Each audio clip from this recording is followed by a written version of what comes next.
Welcome to A Slice with Dice, where education meets inspiration and leadership meets real life. I'm Corey Alderdice, Executive Director of the Arkansas School for Mathematics, Sciences, and the Arts. With 2 decades in school leadership, I'll share what I've learned from walking the tightrope between policy and practice, especially when it comes to doing right by gifted students and their futures. Ready to dive in? Here's this week's Slice. When I think back on the past 20 years, one of the questions that has always tugged at me is why some students make the leap into specialized programs and schools. What pushes them to leave behind the familiar, their home high schools, the friends they've grown up with, the teachers who've known them for years, in order to step into something new, more demanding, and often more intimidating? On the surface, the answers seem obvious. They want more challenge. They want better preparation for college. They want opportunities that their local schools simply can't provide. But underneath all of those reasons, there's something deeper at work. I've come to believe that the real driver is dissatisfaction. It's not the kind of dissatisfaction that we usually think of in schools. The kid who's acting out because they're unhappy, or the teenager who rolls their eyes at everything an adult says. It's more subtle than that, and it's also more powerful. It's the quiet, gnawing sense that what I have is not enough. Sometimes that dissatisfaction is about the level of rigor. Sometimes it's about belonging or identity.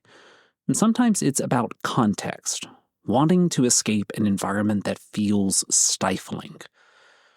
The novelist Lev Grossman once wrote that magicians in his stories could only work magic because they were dissatisfied with the shape of the world. They wanted to bend it, to reshape it, to demand more from it. And that's always stuck with me because it captures exactly what I've seen in gifted and talented students.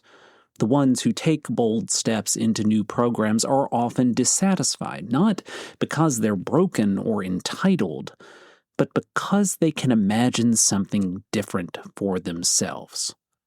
That restlessness becomes their spark. For educators, this is an important reframing. Too often, when a student complains that they're bored, we treat it as a behavior issue. When a student withdraws, we call them disengaged. When a student says they want out, we worry that they're being ungrateful. But if we stop and listen carefully, those expressions of dissatisfaction are telling us something much more important.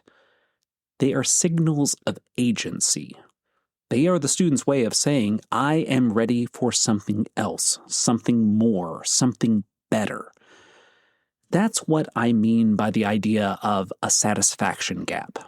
Every student has one, the distance between what their school experience currently offers and what they believe they need to thrive.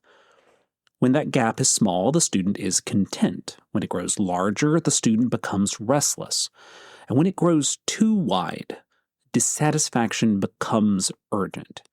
Students act, they push for new opportunities, they seek out mentors, they transfer programs, or sometimes, sadly, they check out altogether.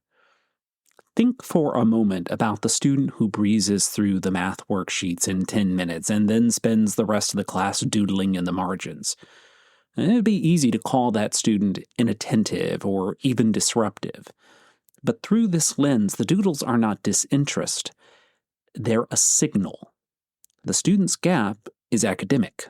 They're hungry for harder, deeper, more complex work. Their dissatisfaction is not with learning itself, but with ceilings that are too low. Now consider another student, one who performs well but feels invisible in the school setting.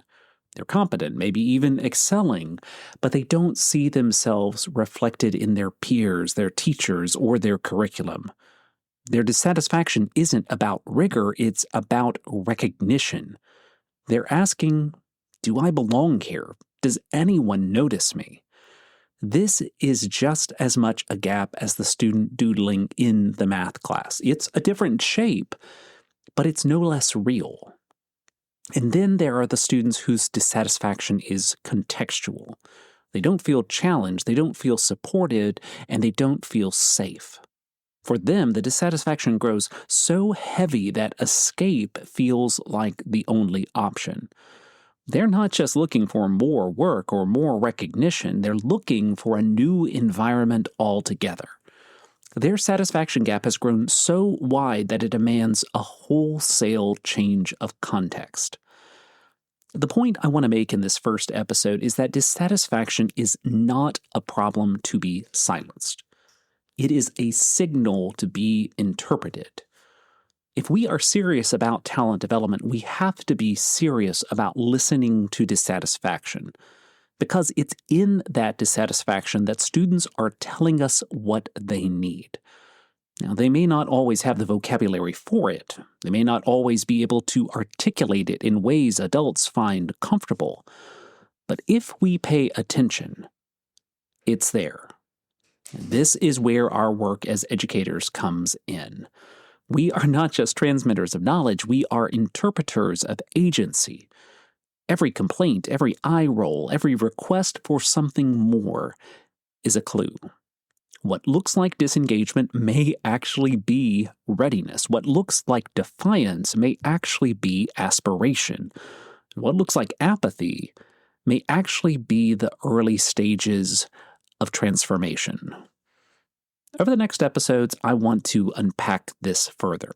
We'll look closely at 3 intentionalities that dissatisfaction takes: eclipse, evolve, and escape. We'll explore how these intentionalities blend together into different paradigms of student experience. And we'll talk about the levers that schools and educators can use to respond wisely: acceleration, elevation, and separation. But all of that begins here, with a simple but radical claim. Dissatisfaction is not a flaw. It is a catalyst. So the next time you hear a student say, "This is too easy," or "I don't fit in," or "I need out," pause. Pause before you correct them or dismiss them. Pause and listen. What they're really telling you is, "I'm ready for something more." And if we're ready to hear that, then we are ready to help them grow. A Slice with Dice is a production of Aldercube. Thanks for making time to reflect with me. If you're finding value in these episodes, I hope you'll subscribe and help spread the word. Until next week, lead boldly, listen closely, and keep pushing forward. I'll see you then.